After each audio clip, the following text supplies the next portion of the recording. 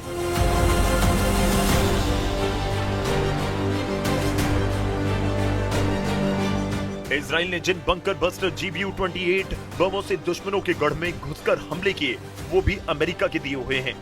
America के हथियार Israel के लिए कवच का काम करते हैं, लेकिन उससे ज्यादा काम आता है अमेरिका का खौफ। अगर अमेरिका ने इजराइल के सर से हाथ हटा लिया तो वो अकेले युद्ध में टिक पाएगा मुश्किल है, क्योंकि इजराइल के दुश्मन एक दो देश नहीं है। इजराइल मुस्लिम वर्ल्ड का विलेन कहा जाता है, जिसे तबाह करने के लिए कई देश मौके तलाश रहे हैं। हालांकि अभी नेतन्याहू को उम्मीद है कि ट्रंप अपना रुख बदलेंगे, क्योंकि ईरान के एटमी प्रोग्राम पर ट्रंप का पारा हाई है। उन्होंने एक बार फिर ये बात कही कि ईरान के एटमी सेंटर की जांच की जाएगी। Iranians are saying there's no scheduled visit for the IAEA inspectors. Is that part of your agreement? They're wrong. They're wrong. They know they're wrong. They told us inside, and we have it down, 100% inspections. And if they were right, I'd cancel the meetings right now. Iran की missile power केवल Israel के लिए tension नहीं है, ये उन दुश्मनों के लिए भी खौफ का नाम है जिन्हें ईरान बख्शने के लिए तैयार नहीं। खाड़ी के कुछ देशों से ईरान को अभी हिसाब बराबर करना है। इस मिशन को ईरान अपने लड़ाका ग्रुप को बचाने के बाद शुरू कर सकता है। फिलहाल ईरान हिजबुल्लाह को बचाने के लिए जोर लगा रहा है। रेवोल्यूशनरी फोर्स हिजबुल्लाह को अल्मास जैसी मिसाइलों की सप्लाई तेज करने के सिग्नल दे रहे हैं, क्योंकि फाइटर ग्रुप ने अल्मास के धमाकों से इजराइल को कई मौकों पर पीछे धकेला है। यह है वो अल्मास मिसाइल जो ईरान ने बनाई और फिर हिजबुल्लाह को सप्लाई की। अल्मास का मतलब होता है डायमंड, यानी हिजबुल्लाह इजराइल पर डायमंड वाला अटैक कर रहा है। अल्मास मिसाइल का कनेक्शन इजराइल की स्पाइक मिसाइल से है। 2006 में हुए इजराइल और हिजबुल्लाह के युद्ध में इजराइल की स्पाइक मिसाइल हिजबुल्लाह के हाथ लग गई थी। उसके बाद यह मिसाइल ईरान तक पहुंची और ईरान ने तैयार कर ली स्पाइक की हूबहू नकल। अब हिजबुल्लाह इसी मिसाइलों से इजराइल पर ताबड़तोड़ हमले कर युद्ध जीतने की तैयारी में है।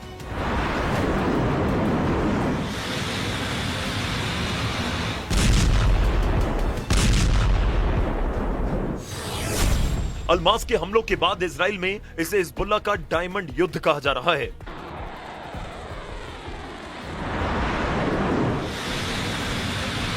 अल्मास मिसाइलों से हिजबुल्लाह ने पहले माउंट मेरॉन पर कई हमले किए। ये जगह लेबनान इजराइल बॉर्डर पर है, जहां लड़ाका ग्रुप ने टारगेट किया आयरन डोम के रडार को।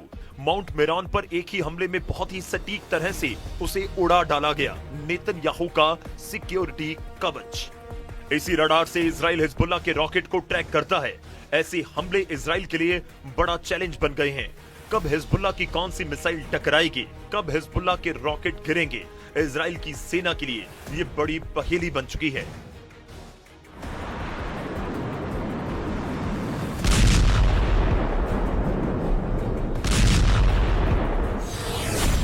अल्मास मिसाइल 3 तरह की होती है। अल्मास 1 इसकी रेंज है 4 किलोमीटर, अल्मास 2 इसकी रेंज है 8 किलोमीटर, अल्मास 3 रेंज 16 किलोमीटर। अब यही रेंज इजराइल को बॉर्डर वाले इलाकों में बहुत परेशान कर रही है, क्योंकि इजराइल के कई शहर और वहां मौजूद इजरायली सेना आबादी लंबी दूरी वाली अल्मास के टारगेट पर है। हिजबुल्लाह के कत्यूशा रॉकेट तो पहले ही इजरायली शहरों में डर की नंबर 1 वजह बने हुए हैं। इजराइल भी बदला ले रहा है। उसने लेबनान के इलाकों में लगातार बम बरसाए। यहाँ चलती हुई कार को मिसाइल से उड़ाया जा रहा है, तो किसी इमारत को बड़े धमाके से मिट्टी में मिला दिया जाता है। ऐसे ही कई और जगहों पर हमला हुआ, जिसमें हिजबुल्लाह की लोकल लीडरशिप के बड़े हिस्से को भी खत्म करने का दावा इजराइल ने किया।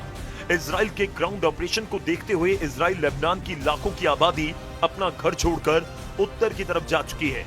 देखा जाए तो वक्त लेबनान और इजराइल के मौत वाले बॉर्डर पर हिजबुल्लाह का कंट्रोल खत्म नहीं हुआ है। हिजबुल्लाह न केवल अल्मास बल्कि ऐसी मिसाइल फायर कर रहा है जिसके आगे इजराइल के टैंक अपनी तोप रगड़ते हुए नजर आए।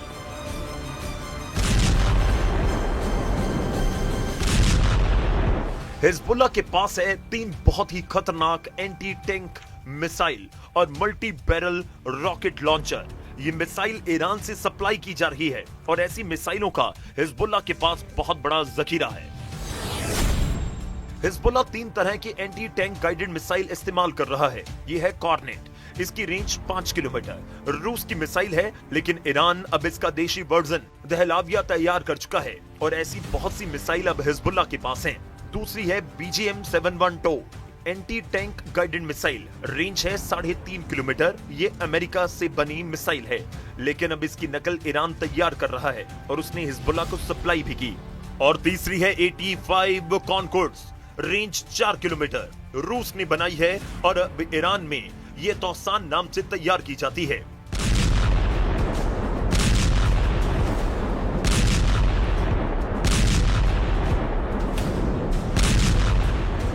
ऐसी मिसाइलों से हिजबुल्लाह के इजराइल के मेरान एयर सर्विलांस एयरबेस समेत कई अड्डों पर हमले किए गए।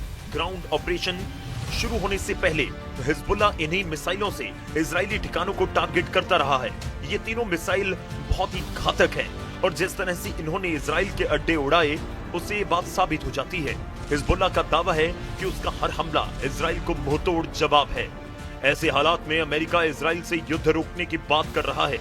अगर इजराइल ने दुश्मनों के हमलों का जवाब नहीं दिया तो ज्यादा दिन सलामत नहीं रह सकता। इसलिए युद्ध का फाइनल राउंड अभी बाकी कहा जा रहा है।